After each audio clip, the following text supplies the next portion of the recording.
السلام علیکم۔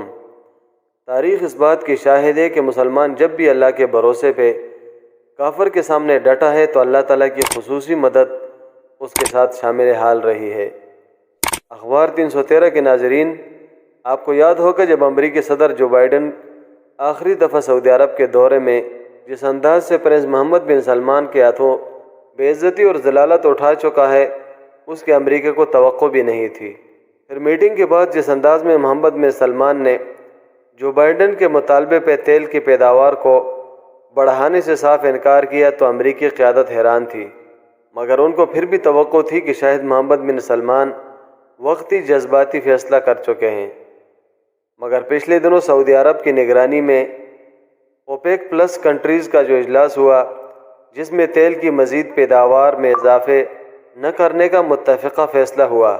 OPEC plus سب سے زیادہ تیل کی پیداوار والے ممالک کا فورم ہے، جس میں Azerbaijan, Bahrain, Brunei, Kyrgyzstan, Malaysia, Morocco, Oman, روس، جنوبی اور شمالی سوڈان ممالک شامل ہے۔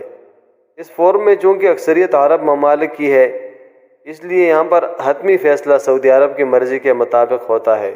اب جب کہ اوپیک کے تمام ممالک نے پیداوار میں اضافے سے یکسر انکار کیا اور اسی پہ فیصلہ ہوا، تو امریکہ نے سخت ترین دھمکی دی سعودی عرب کو۔ تو اس کے جواب میں ڈپلومیٹک اور نرم مزاج کے جواب تو سیاسی طور پہ بہت سارے لوگوں نے دیے، حتیٰ کہ پاکستان نے بھی کہا کہ ہم اپنے برادری اسلامی ملک سعودی عرب کے ساتھ ہر محاذ پہ کھڑے ہیں اور اس کے فیصلے کی تائید کرتے ہیں۔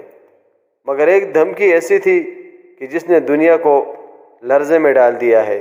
وہ دھمکی پرنس محمد بن سلمان کے چچزاد بھائی شہزادہ سعود الشعلان کی تھی، جنہوں نے امریکہ کی دھمکی کا دو ٹوک اور زبردست جواب دیا اور کہا کہ ہماری ساری قوم اپنے ملک اور اپنے حکمرانوں کے اس فیصلے کے ساتھ کھڑی ہے اور اس کے لیے ہم جہاد کے لیے تیار ہے اور شہادت کے لیے بھی تیار ہے۔ نفس الكلام هذا نعيده بالإنجليزية.